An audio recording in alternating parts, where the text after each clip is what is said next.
Okey saudara, dari Rupat ke Dumai saudara, kita tuju ke Duri lagi saudara.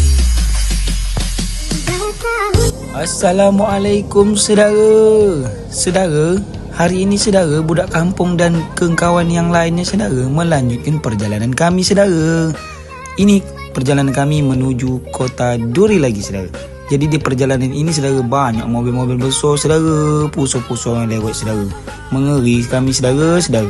Okey saudara, ini budak kampung di Batin Selapan, Kota Selatan saudara.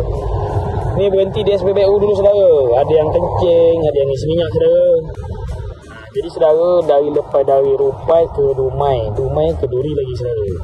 Okey saudara, itu budak ni kami tunggu sini saudara.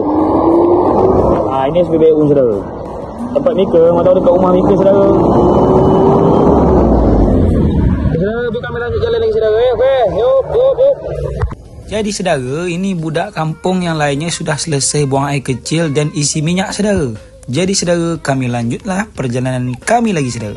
Jadi saudara, di perjalanan ini banyak desa dan tempat yang kami lewati saudara. Saya tidak dapat sebutkan satu persatu saudara.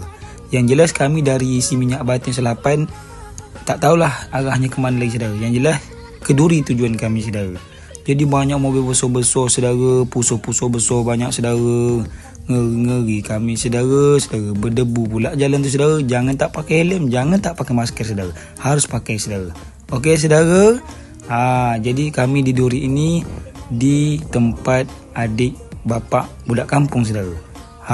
Ini sudah hampir sampai di Duri saudara. Jadi saudara, ini budak-budak kampung yang lain ni harus beraturan kami saudara, sebab ngeri sedap kami saudara. Kami yang buat satu jalan je saudara. Ini saudara, sudah sampai di tempat tujuan kami saudara.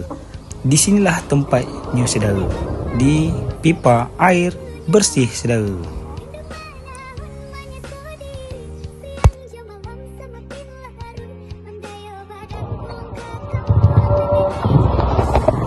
Okey saudara, ini saudara, kami dah sampai saudara di Duri saudara. Ini di pipa air bersih.